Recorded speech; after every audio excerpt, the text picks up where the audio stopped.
When you're in the maintenance phase of your schedule and you receive a new promise date, the wrong way to update that task is to change the start or the finish date directly. This now puts a hard constraint on your task, usually resulting in a start no earlier than or a finish no earlier than scenario. You don't want to do that. So the correct way to update a task is to increase or decrease by the duration. And you'll get really good at this the more you do it. If someone gives you a new date and it's 10 days out, 10 working days, you then would add 10 days to that duration and you'll watch the finish date move. That's the appropriate way, so that way you don't lose logic. Otherwise, when we talked about that start no earlier than or finish no later than constraints, that puts restriction on your schedule so then it doesn't flow anymore. It'll flow, but only in one direction. Or if it sets it as the must finish on or must start on date, that's going to hinder your logic and you're going to not see movement of other tasks that are relationship, and you're going to wonder why those tasks aren't moving, and you're going to see no impact to your schedule. You're going to say, yeah, I updated that date and it didn't impact anything because you just created a hard constraint, and so your logic was lost. So that's not the right way to update your date. So let's say that the foreman tells you that they're not going to begin digging the footers until November 1st. The easiest way is you would think that you would just go in and select November 1st. Project is going to tell you that, hey, that's not in sync, there's links and you're not honoring them. Do you want to move the task and remove the link? Or do you want to move the task and keep the link? Or do you want to cancel?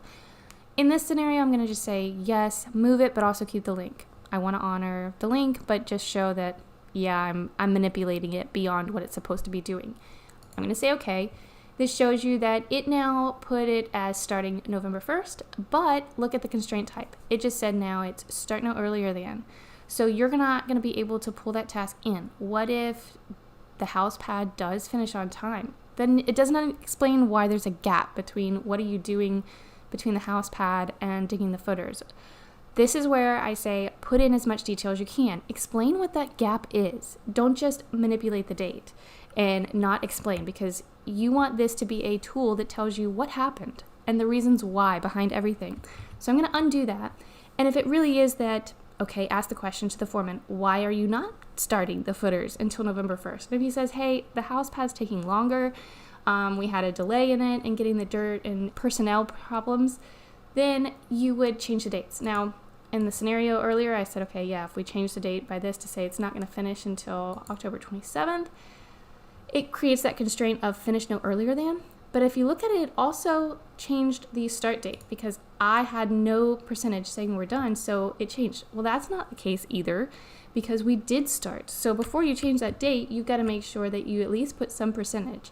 Right now it's saying the task is behind, but say you put it as just we're 10% started and then you were to change that date.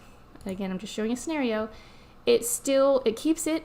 It increased the duration, but it's still saying it's a finish no earlier than. So you're putting a constraint on there, and you want to not put as many constraints as possible. You want to have logic.